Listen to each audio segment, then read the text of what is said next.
हर खबर पर आपकी नजर बेताब समाचार। मैं नरेंद्र मोदी को चैलेंज कर रहा हूं और आपके सामने अब जो बोल रहा हूं आप जरा इसको गहराई से सुनिए। उत्तर प्रदेश में काशी विश्वनाथ टेम्पल एक्ट है 1983, आप लिख लो ये। उसमें सेक्शन 3 है। सेक्शन 3 ये बोलता है कि no person unless he is a Hindu by religion be eligible for being or continuing as a member of the board or executive committee or chief executive or as an employee। यानी काशी विश्वनाथ का section 3 ये बोल रहा है कि वो जो हिंदू होगा बाय रिलीजन वही एलिजिबल होगा बोर्ड का मेंबर बनने के लिए, एग्जीक्यूटिव कमेटी का मेंबर बनने के लिए और सीईओ बनने के लिए और एम्प्लॉय होने के लिए। फिर आप वही काशी विश्वनाथ टेम्पल एक्ट 1983 में सेक्शन 6(3) देखो आप, जिसमें यह बोला गया है कि where a member of the board can not perform his duties as such by reason of the fact that is not a Hindu, the person available next below him in this behalf shall be a member of the board. यानी अगर कोई member अपनी duties को निभा नहीं सकता इसलिए कि हिंदू नहीं है तो किसी और को हिंदू को बनाया जाए। आप यहां पर क्या कर रहे हैं सेंट्रल वक्फ काउंसिल में और स्टेट वक्फ बोर्ड में? काशी विश्वनाथ बोर्ड का कोई हिंदू ही मेंबर बन सकता है, मुसलमान नहीं बन सकता। और याद रखिए हिंदू का डेफिनेशन आर्टिकल 25 में हिंदू, बौद्ध, सिख और जैन है। यहां पे क्या बोल रहे, सिर्फ हिंदू रहेगा, ना सिख होगा, ना बौद्ध होगा, ना आपका जैन होगा। फिर आप तमिलनाडु में आइए। Tamil Nadu Hindu religious and charitable endowments act 1959, उसका आप सेक्शन 10 पढ़ो आप। उसमें क्या लिखा हुआ है, the commissioner, additional commissioner, every joint deputy और assistant commissioner and every other officer और servant appointed to carry out the purpose of this act by whomsoever अपॉइंटेड shall be a person professing the Hindu religion and shall cease to hold office as such when he ceases to profess religion।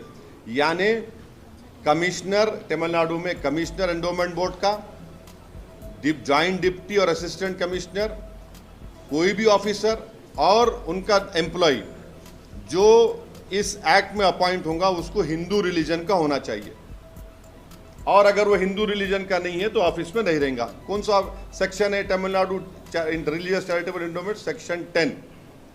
आप आंध्र प्रदेश में आ जाओ। आप आंध्र प्रदेश, तेलंगाना में भी act है वो। आंध्र प्रदेश वो एक्ट था 87 का, तेलंगाना में भी एक्ट है। Andhra Pradesh charitable Hindu religious institution endowment act 1987, वो सेक्शन 3(2) क्या बोलता है, additional commissioner, additional commissioner, every regional joint commissioner, deputy commissioner, assistant commissioner appointed under subsection 1 exercising the powers and performing the functions aforesaid in respect of religious institution endowment shall be a person। shall, देखिए जब लफ्ज shall आता ना law में तो mandatory हो जाता। shall और में फर्क है। में माने दोनों भी हो सकते, shall में फर्क। ये shall वर्ड आया तो सिर्फ वही हिंदू माने वही मैंडेटरी हिंदू होना। shall be a person professing Hindu religion and shall cease to exercise his powers and these functions when he ceases to profess the religion। यानी आपको हिंदू होना जरूरी है, अगर आप नहीं है तो मेंबर निकलते। अब कर्नाटका में आइए आप। Karnataka Hindu religious institution charitable endowments 1997, section 7 पढ़ो आप। उसमें क्या हो रहा, commissioner, deputy commissioner, assistant commissioner, every other officer और सर्वेंट यानी एम्प्लॉय भी, ऑफिसर भी, appointed to carry out the purpose of this act by whomsoever appointed shall be a person professing Hindu religion and shall cease to hold office as in such when he ceases to profess religion। ये वही है। फिर आप ओडिशा को जाइए। Odisha Hindu religious endowment act 1951, उसमें section 5 पढ़ो आप। उसमें वही लिखा हुआ है कि the state government may by notification appoint a person who professes the Hindu religion as a member of either judicial, administrative service, retired member thereof to be commissioner of endowments, and they may further appoint such number of deputy commissioner, assistant commissioner as they think fit। फिर उसमें ये बोल रहे अगर कोई Hindu religion नहीं है उसको ऑफिस सीज कर देना। हमारा क्वेश्चन ये है मैं आपको 5-6 स्टेट्स की मिसाल दिया। अब 95 के एक्ट में जो अभी एक्ट है, इसमें क्या है, सेक्शन 9 जो वक्फ काउंसिल का है, ये पूरे के पूरे मुसलमान हैं 95 के एक्ट में। अब 2024 में गवर्नमेंट क्या बोल रही है कि 2 members under this section shall be non Muslim, माने 2 मेंबर कम से कम मस्ट है आपको नॉन मुस्लिम बनाना। ये वायलेट करता आर्टिकल 15, 25, 26, 29 कॉन्स्टिट्यूशन। डिस्क्रिमिनेशन है, ये कंप्लीट डिस्क्रिमिनेशन है।